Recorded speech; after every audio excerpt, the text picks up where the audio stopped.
All right, welcome back to the Elias Macko Show. Now, the Quebec government is set to implement new building codes for the construction of new residential buildings. The new standards include more concrete and steel when you're building, 3 floors or higher. There's some better anti-earthquake measures that are built in. But also wider hallways, more bathroom space. Multiple groups in the housing construction industry say these new measures will see the price of new residential buildings explode. And all this at a time where we keep talking about how we need to make housing more affordable. The CEO of the Régie du Bâtiment du Québec is defending the new measures, saying entrepreneurs have had plenty of time to adapt to them. Let's head over to Walter Assi, president of Renovco. Of course, you hear him as host of the Home Improvement Show every Saturday at 9 a.m. Walter, welcome back to the show.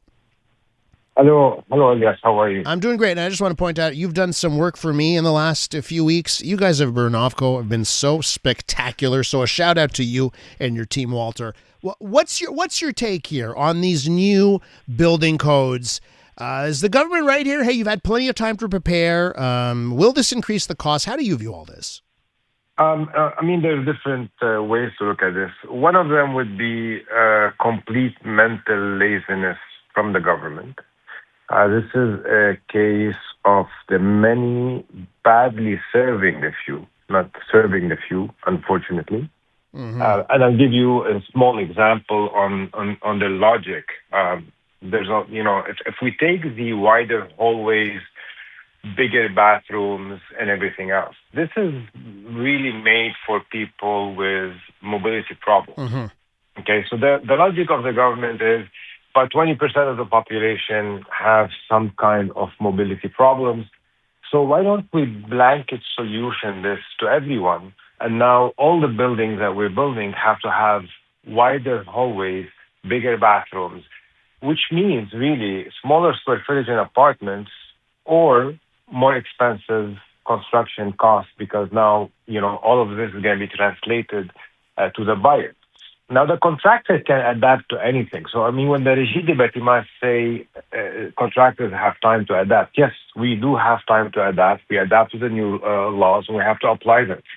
But all of the costs that are entailed are just going to be transferred to the buyers, and that's where really the issue is.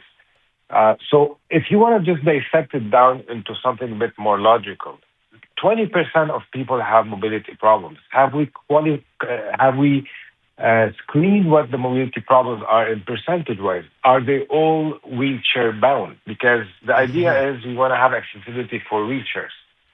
Not only that, it's not 100% of these 20% that's going to buy condos. Uh-huh. Has a study been done who's going to be in homes, who's going to be in condos?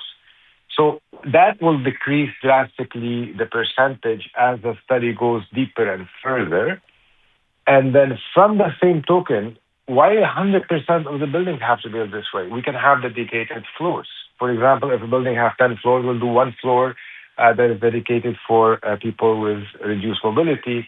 And then it's only 10% of the building, the cost will only be attributed to that 10%. But when you do a blanket solution for everything, that's like right off the bat, you're paying, thousands of dollars more. There's certain evaluations anywhere between $20,000 to $30,000 more per condo. At a time where people find homes unaffordable. And to me, Walter, anyone who's gone to look at homes, right? All homes, it's a matter of choices, right? Like all homes, it's at compromise, right? Oh, this home has a big kitchen. This other home has a big master bedroom. Oh, this home has great bathrooms. Like every home is that you look at is a series of compromises, right? And I'm just thinking about this. If you have a set amount of space and the hallways now have to be bigger and the bathrooms have to be bigger, that space has to come out of somewhere. So you may be making homes that aren't even as appealing if the bedrooms are now smaller or the living room is now smaller. And again, I get to, well, who should make these decisions? Is it the government or is it the market, right? So, I'm scratching my head on this one.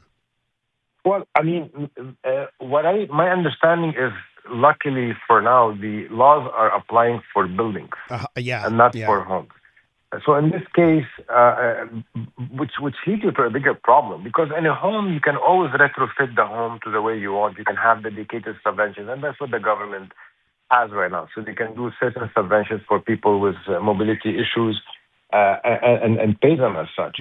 But when it comes to a 25-story tower downtown with prime real estate cost, and you are now 100% of this building have to be built as if 100% of the occupants are mobility challenged, then these are costs. This is just money wasted out the window. When we can redirect that money to develop more condos, motivate developers to build more, so you're adding another 10, 15% to every building with these laws, and that means for every 10 building you can build a new building for free type of a thing. We're with Walter Assi, he's the president of Renovco. Walter, would you say government rules and regulations, red tape, bureaucracy are adding far too much to the cost of building in this province in general?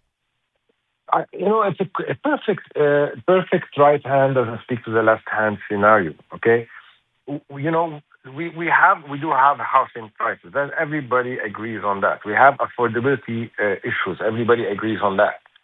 But then you have the Régie des Bâtiments sitting and trying to play it safe with all these rules and regulations. Some make sense, others don't, and they should have made a public consultation forum. They should have had discussions with the developers, had their ideas, and find a good common ground. But you take a case right now where you see the municipalities have not got the memo of facilitating new construction. So at municipal level, we still have issues. It's still complicated, right? Then you have the Régie des Bâtiments adding more to another layer of complexity to building, making the buildings more less affordable to build. Okay, and then you have the higher interest rate that we hide the interest in order to slow down the real estate market. So it's like all of these things are, it's not just one thing. You have to look at this globally and be practical. It's so interesting. I like how you put it, like right hand not talking to left hand. Like government creates all of these reasons that drive up the cost of housing, and then they come up with like these programs for buyers. Oh, first-time homeowners account and first-time homeowners this and that kind of stuff. And it's because they need to find some way to pay for all the extra costs that they've added to the home, right? So I look at that and I say, my goodness, it is a case of right hand not talking to the left hand. Can I just ask you to wrap up here, the earthquake stuff, right? The seismic standards here. Liberal MNA Virginie Dufour has been on this one. And she says, listen, the last time we had an earthquake exceeding 7.0 on the Richter scale was in the 1600s. Do you think we should be building those apartment buildings, those condos, should they be built to withstand magnitude 7.0 earthquakes, or is that too much? I feel like it's an overkill. We're not known to have a big seismic activity in Montreal, at least to a level where we already have certain rules and regulations for seismic movements. But the increase is very drastic and very expensive, specifically at this time. So, I mean, we can all play it safe. We can cover our angles from every possible direction, and we can plan for 3-hour fires and volcanoes, and while we're at it, and hurricanes. But the idea is, again, you have a functionaire somewhere that want to play it safe, and and instead of kind of putting a bit of thought into this, I find that they put very drastic measures at the wrong time. The idea is this is all coming at the wrong time, and you're absolutely right, Elias.